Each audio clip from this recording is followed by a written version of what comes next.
a class, you will have some students that are better, some students that are weaker at English.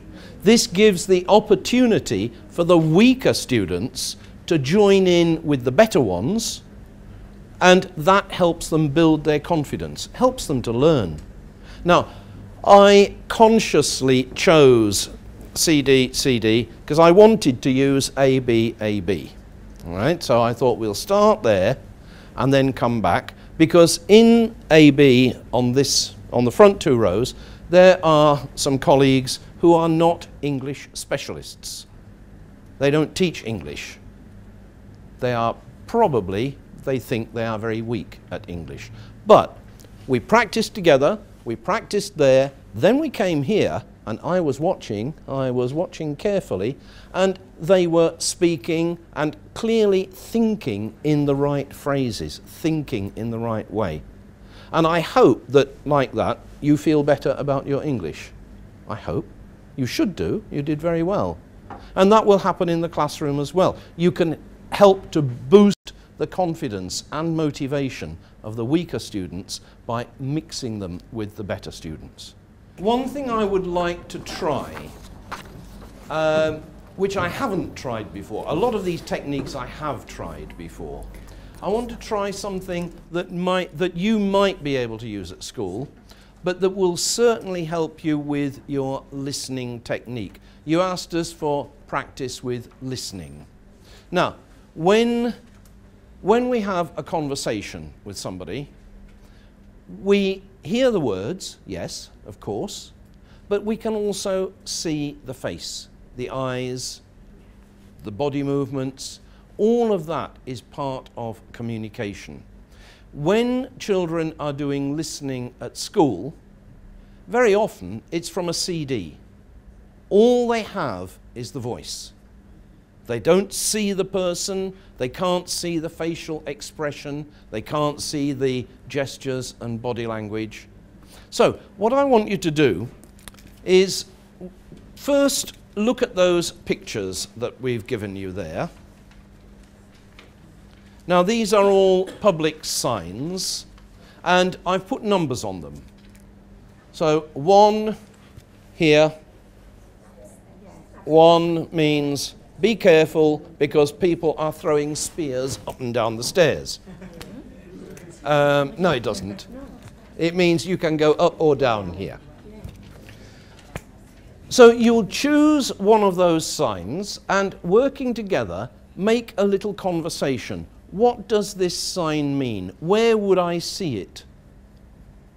Okay, any questions that you can think of about the sign, and answer the question. So, what does this sign mean? It means there are stairs here. Why are there arrows? Because you can go up or you can go down. Where would I see it? In a hotel, in an office? Right? So you can make a little conversation on those signs. Only 2 or 3 exchanges. Just person A speaks, B answers, second question, B answers, third question, B answers, finish. Okay, don't make it a long conversation. Is that clear? Anybody subson? Anybody not clear? Right, okay. Try that. As I say, I've not used this before. It might work, it might not. But try that. Try writing a little conversation. Then I will show you how we practice listening.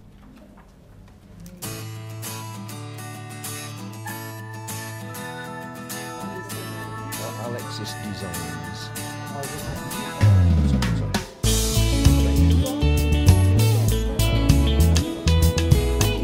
Yeah, or pedestrian street. Okay, we are now going to demonstrate how we're going to use this for listening practice. I have selected one sign from that sheet. I'm going to ask Tony some questions. I can't see him, he can't see me. He has to listen very carefully for what my question is asking. I have to listen very carefully for his answer. Okay? And we both have to make sure that you at the back can hear us. Right? So, Trevor to Tony, over. Hello, Oh, right. receiving, over. Symbol number 3, what does that mean? Symbol number 3 is a small I with in a circle. It means information. What sort of information? Where would I see it? You would see this in a train station, a bus station, a library, perhaps in a hotel. Something to do with tourists, maybe at an airport. Right. And if I went to a place where I saw this letter I, what could I ask for?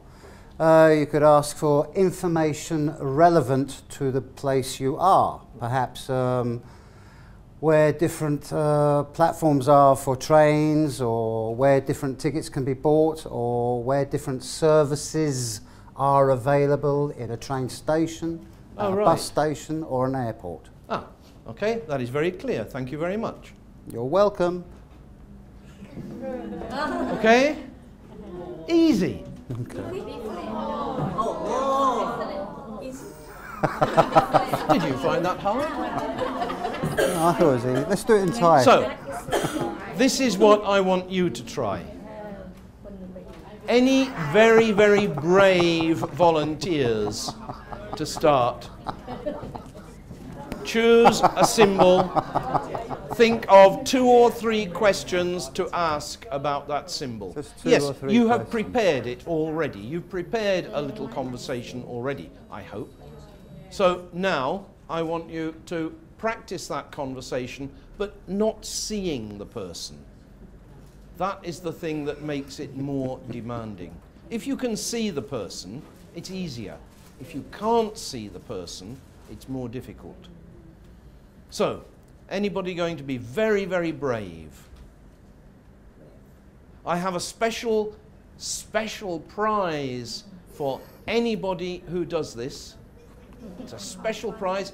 It's a ticket for a 1-month holiday in New Zealand. Any volunteers? Ah, right, one here.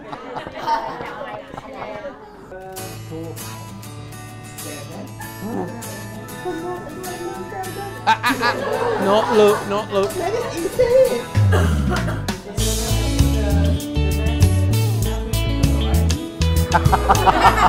I think the mother is number this and exit.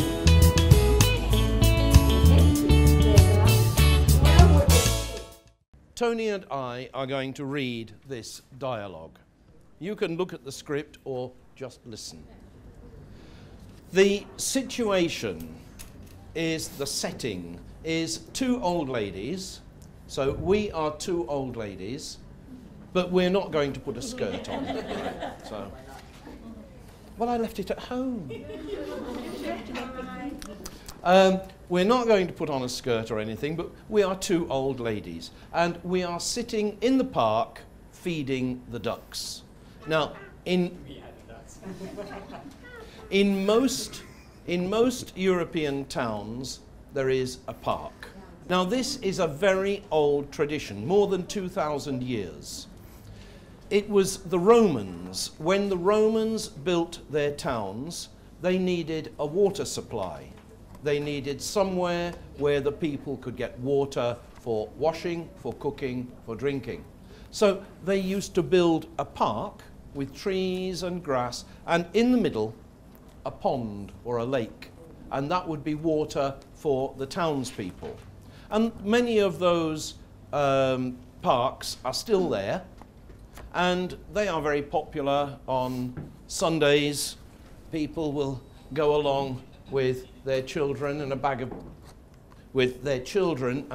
bread, and they will go to the park and they will feed the ducks. Quack, quack, quack, quack, quack, quack, quack, quack, quack. Throw bread at the ducks. So these 2 ladies are sitting on a park bench feeding the ducks. They don't know each other, And then one lady starts a conversation.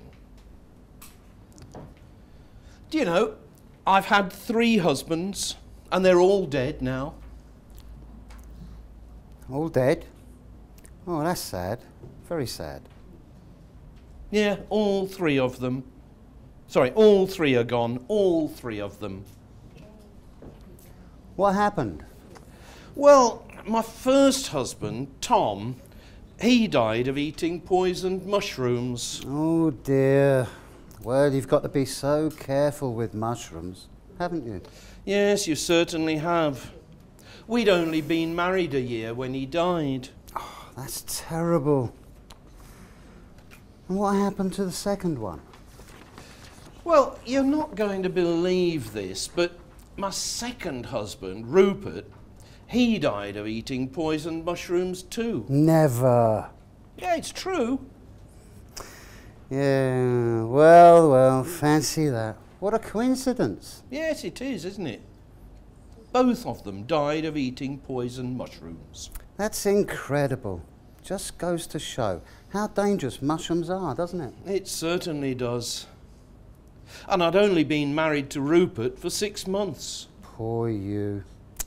You've certainly had a lot of bad luck with your husbands. A lot of bad luck. And what happened to your third husband? Harold, poor Harold, he died of a broken skull. Oh, that's awful. Was it a car accident or a riding accident or... No, I hit him across the head with a baseball bat. You hit him across the head with a baseball bat? But why? He wouldn't eat his mushrooms. Okay. So where did the poison come from? Dun, dun, dun. Insurance It money. talks about a riding accident. Now, in English, when we talk about riding, we mean horse riding. I go riding every Saturday, and he had a riding accident, fell off his horse, broke his skull. Right, so that's just a little bit of fun. A little bit of fun. If you've got a Matum 5-6, a good Matum 5-6, you could use that with them. But really, that was just for us to have a little bit of fun. Fancy that. Oh, we have... Now, we're going to come on to the... Sorry, put those there a moment. We're going to come on to the evaluation part of the week, of the course. And I want you to look at the questions at the bottom of that page, please. It's the one with the dinner time conversation. And at the bottom of the page, some evaluation type questions. I put there, for example. Perfectly modelled by Tony. Everybody okay? Okay. You know, mate? Okay. Okay. Right, yeah. Right, now these are some examples of evaluation type questions. Okay. Yeah. Do you know anybody here today? Have you made any new friends? What level do you teach? Do you teach English? How did you get here this morning? What did you think of lunch? What part of the course did you enjoy most? What will you be able to use with your classes? What did you find difficult? Now, there are some suggested questions. What I want you to do, working in your groups or pairs, I want you to work a little conversation about the course. There are some suggested questions, examples of questions. Maybe you can think of other questions that you can ask and then answer. So, working in your groups and pairs, do not work alone. Look at those questions, think about the answers to some. Maybe you think, no, I don't want that one. Okay, maybe I don't use that one. Think of a different question. Okay? And then we will listen to some of you having a conversation about the course. Then we will give you the evaluation sheet and you can write. But first, prepare a conversation about the course. We will listen to some conversations and then we will do the evaluation sheet. Anybody not clear? Anybody tired? Yeah, I can see you're getting tired. Right, but try that, and then we will move on to the evaluation sheet itself.